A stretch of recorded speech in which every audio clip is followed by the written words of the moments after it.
Le 8 mars 2014, 239 personnes décollent de Kuala Lumpur direction Pékin. Aucune d'entre elles n'arrivera jamais à destination. Le vol MH370 de Malaysia Airlines disparaît purement et simplement de la surface de la Terre. 10 ans plus tard, personne ne sait vraiment ce qui s'est passé. Cette histoire va vous donner des frissons et vous faire remettre en question tout ce que vous croyez savoir sur la sécurité aérienne moderne. Abonnez-vous à Mystères non résolus pour découvrir les énigmes les plus troublantes de notre époque. Aujourd'hui, nous plongeons au cœur du plus grand mystère de l'aviation civile. L'aéroport international de Kuala Lumpur bourdonne d'activité ce vendredi soir. Il est minuit passé et le vol MH370 s'apprête à décoller pour une liaison de routine vers Pékin. 227 passagers au total, plus 12 membres d'équipage. Le Boeing 777 immatriculé 9 MMRO est un appareil récent, livré à Malaysia Airlines en mai 2002. Cet avion a volé sans incident pendant 12 ans. Tous les contrôles techniques sont au vert. Rien ne laisse présager la catastrophe qui va suivre. Dans le cockpit, le commandant de bord Zahari Ahmad Shah effectue ses vérifications. 53 ans, ce pilote chevronné totalise 18 000 heures de vol. À ses côtés, le copilote Farik Abdul Hamid, 27 ans, effectue son dernier vol d'entraînement sur Boeing 777. 0h40 et 1 heure locale. Décollage normal, direction Pékin. Le plan de vol prévoit un trajet de 5 heures et 34 minutes. Tout semble parfait pour un vol de routine. 1 heure et 19 minutes après le décollage, le copilote Farik Abdul Hamid prononce ces mots qui hanteront à jamais l'enquête. Bonne nuit, Malaysian 370. Sa voix semble parfaitement normale, sans aucun signe de stress. Le contrôleur vietnamien répond par la procédure standard, mais n'obtient aucune réponse. Quelques minutes plus tard, l'avion disparaît des écrans radars. Que s'est-il passé exactement ? L'enquête révélera que 2 événements étranges se produisent presque simultanément. Le système de communication ACARS cesse de fonctionner à 1 heure et 7 minutes. Le transpondeur est scoopé à 1 heure et 21 minutes. Ces 2 systèmes ne peuvent pas tomber en panne simultanément par hasard. Quelqu'un dans le cockpit a volontairement coupé ces systèmes. Mais qui ? Et pourquoi ? Si cette enquête vous passionne déjà, likez cette vidéo. 6h30 du matin, heure de Pékin. L'avion aurait dû atterrir depuis longtemps. Quand il n'apparaît pas sur les écrans, c'est d'abord la confusion puis l'inquiétude. À 8h du matin, Malaysia Airlines annonce officiellement que le contact avec le vol MH370 a été perdu. Les premières recherches se concentrent sur la dernière position connue, entre la Malaisie et le Vietnam. La mer de Chine méridionale devient le théâtre d'une mobilisation internationale sans précédent. Navires de guerre, avions de reconnaissance, satellites et espions convergent vers la zone. Pendant une semaine entière, le monde retient son souffle. Chaque débris repéré fait naître l'espoir, puis la déception. Comment un avion de 63 mètres peut-il disparaître sans laisser la moindre trace ? C'est alors qu'intervient une révélation stupéfiante. Le 15 mars, les autorités malaisiennes annoncent que l'avion n'a pas disparu au-dessus de la mer de Chine comme tout le monde le pensait. Il a volé pendant plus de 6 heures après sa disparition des radars. Les données satellitaires Inmarsat prouvent que l'appareil a fait demi-tour, retraversé la Malaisie et s'est dirigé vers l'océan Indien. Cette découverte soulève des questions terrifiantes.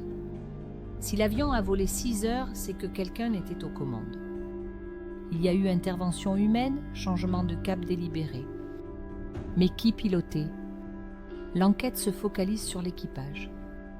Le commandant Zahari devient le suspect numéro 1.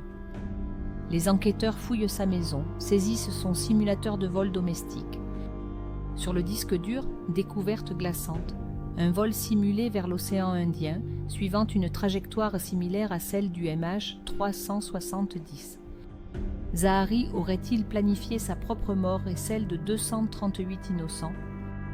Le pilote traversait une période difficile. Son mariage battait de l'aile, ses opinions politiques lui avaient valu des ennuis. Était-il dans un état psychologique fragile? D'autres éléments pointent vers le copilote Farik. Sa fiancée venait de rompre leurs fiançailles. Il était connu pour ses écarts de conduite. Certains témoins l'ont décrit comme instable émotionnellement. Une troisième hypothèse émerge, le détournement par des passagers.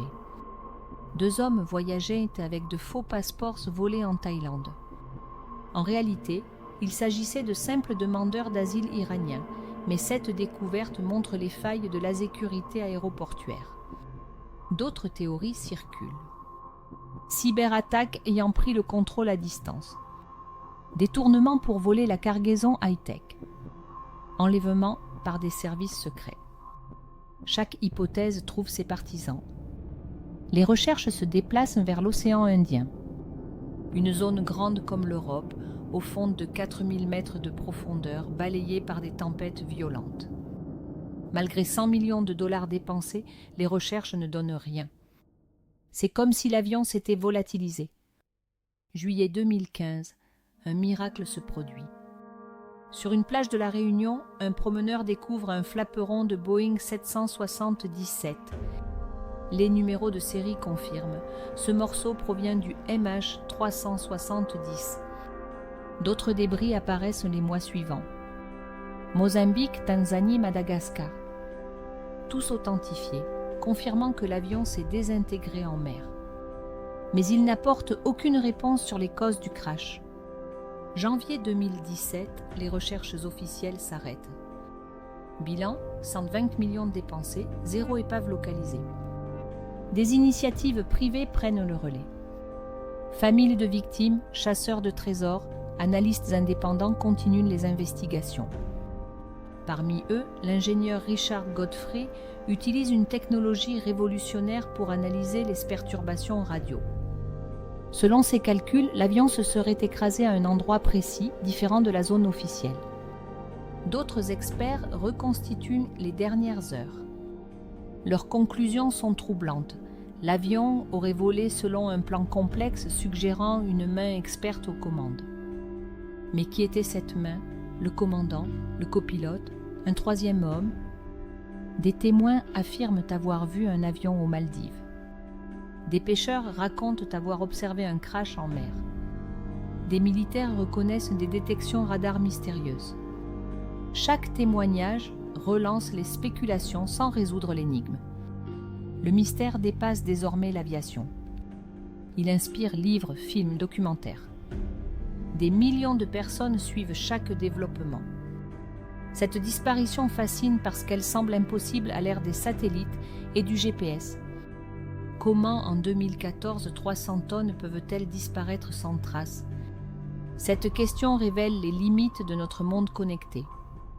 L'océan Indien nous rappelle que la nature garde ses secrets face à l'homme moderne. Aujourd'hui, 10 ans après, le mystère reste entier. Les familles continuent leur combat. Les enquêteurs poursuivent leurs analyses. Et quelque part dans ces eaux glacées, l'épave garde le secret de ses derniers instants. Cette histoire nous enseigne l'humilité face aux mystères de notre époque. Le vol MH370 restera peut-être à jamais un mystère non résolu, un rappel que notre monde conserve ses zones d'ombre. Si cette enquête vous a fasciné, abonnez-vous à Mystère non résolu et activez la cloche. Dites-moi en commentaire, quelle est votre théorie sur la disparition du vol MH370 ? La semaine prochaine, l'histoire d'une famille entière qui s'est volatilisée en une nuit. À très bientôt pour une nouvelle énigme troublante.